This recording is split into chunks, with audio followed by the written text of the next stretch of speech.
चैत्र नवरात्र। चैत्र नवरात्र का आपके लिए क्या अर्थ है? देवी की आराधना के 9 दिन, शक्ति की साधना और उपवास। जो लोग नवरात्र नहीं मनाते उनके लिए भी किसी न किसी रूप में ये दिन महत्वपूर्ण है। यदि धार्मिक नहीं तो सांस्कृतिक रूप से ही हर भारतीय नवरात्र के साथ जुड़ा हुआ है। जो हिंदू हैं वो 8 दिन माँ दुर्गा की उपासना के बाद 9वें दिन भगवान राम का जन्मोत्सव मनाते हैं। जो लोग जैन हैं वो प्रथम तीर्थंकर ऋषभदेव की जयंती मनाते हैं। मान्यता है कि ऋषभदेव ने ही अक्षर विद्या और अंक विद्या को जन्म दिया था। सिख लोगों के लिए ये वैशाखी का समय है।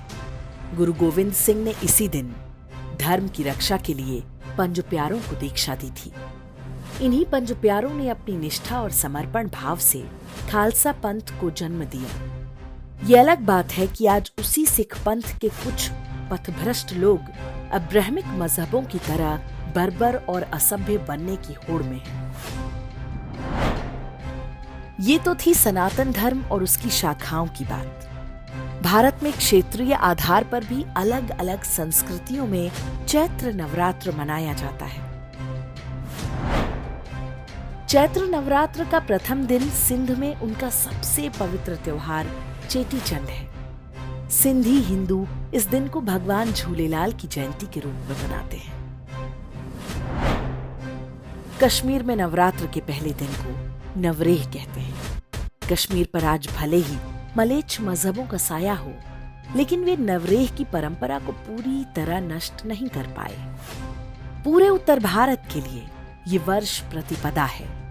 महाराष्ट्र में ये गुड़ी पड़वा है। असम में ये रुंगाली बिहू है।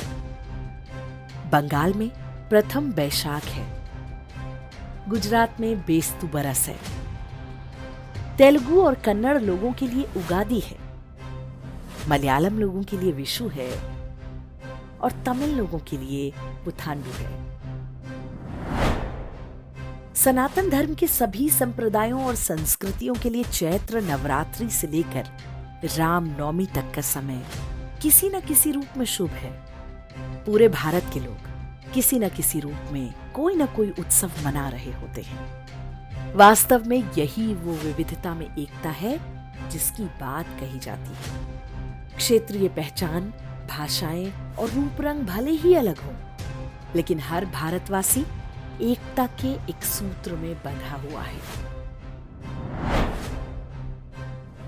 विविधता में एकता की इसी विशेषता को आज के समय में बहुत ही तोड़ मरोड़ कर प्रस्तुत किया जाता है। भारत की बहुलतावादी संस्कृति का अर्थ समझाने के लिए इस्लाम और ईसाईयत को सनातन धर्म और परंपराओं से मिलाकर दिखाने का प्रयास किया जाता है, जबकि अरब से आए इन पश्चिमी मजहबों का उद्देश्य ही भारत की बहुलता को नष्ट करना है। तो फिर इस्लाम और ईसाईयत का भारत से भला क्या लेना देना? दोनों ही मजहब भारत भूमि में पैदा नहीं हुए। दोनों की मान्यताएं अभारतीय हैं।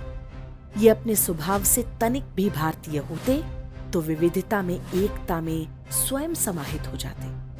चैत्र नवरात्रि का प्रथम दिवस किसी न किसी रूप में उनके लिए भी महत्वपूर्ण हो जाता। वो अलग होकर भी एक होते, लेकिन उनका मूल भारत से बाहर है। इसलिए वे कभी भारतीय संस्कृति के साथ जुड़ ही नहीं पाए।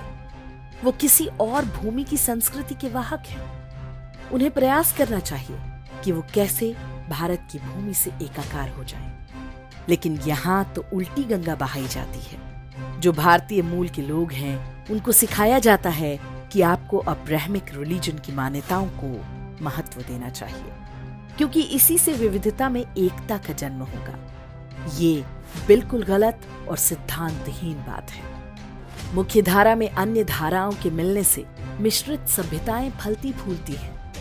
मुख्य धारा को नष्ट करके संसार में भला कौन सी सभ्यता है जो जीवित रह पाई है? एक भारतीय के रूप में हमारा उत्तरदायित्व है कि पूरब से पश्चिम और उत्तर से दक्षिण तक हम अपनी सांस्कृतिक एकता को पहचानें, विधर्मी आसुरी शक्तियों की घुसपैठ को पहचानें उनके द्वारा थोपी जा रही विकृतियों से दूर रहें, तभी हम अपने धर्म, संस्कृति और राष्ट्र को बचा पाएंगे।